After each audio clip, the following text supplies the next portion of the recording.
Oui, donc moi j'ai fait l'AFPA l'année dernière, donc en 2023. Et si je remonte un petit peu avant, j'ai toujours bien aimé en fait le côté travail manuel, le côté décoration, le côté beaux objets, beaux espaces. Donc j'ai fait des études d'art appliqué, design d'espace, design d'objets. Ensuite j'ai travaillé dans la scénographie, donc dans le retail design pendant une quinzaine d'années, dont 10 chez Ralph Lauren où je faisais des showrooms, des vitrines, des événements.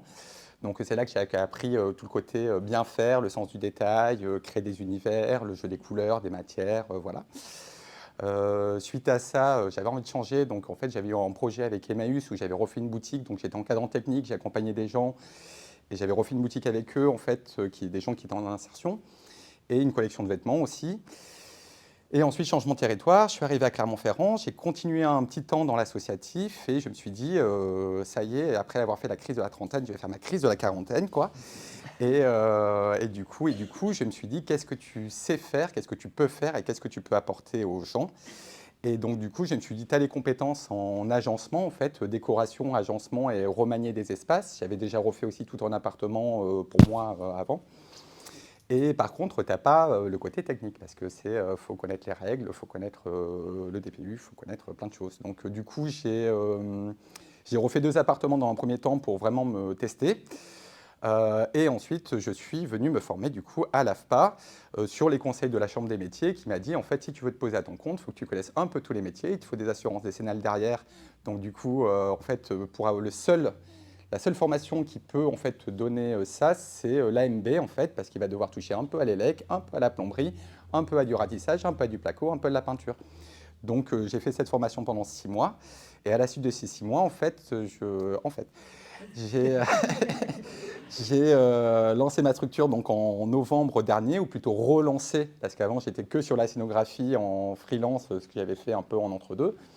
Et là maintenant je me propose en fait de rénover des appartements, donc sur la partie agencement et sur la partie faire des travaux. Donc sur mon quotidien, ça peut être aussi bien faire des plans que venir chez vous demain et changer vos toilettes, quoi. Voilà, grosso modo. Je finis sur le mot toilette.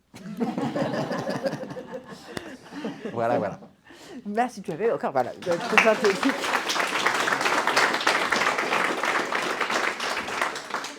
Est-ce qu'il y a des questions? Alors, moi, hop là, en fait, j'en ai une, en fait, c'est plutôt une remarque, puisque, en fait, j'ai fait aussi appel à tes services, et notamment sur le choix des matériaux et sur l'accompagnement, que tu peux faire. C'est horrible de prendre les tics des gens aussi.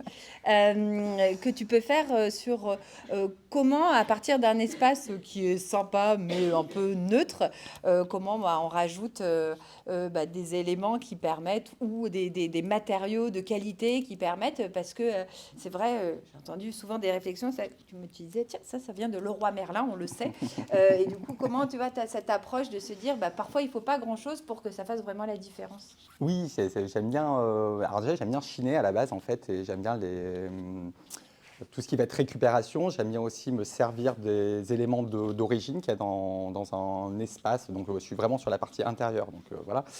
Mais je sais pas, une crédence qui va être d'origine ou un sol ou peu importe.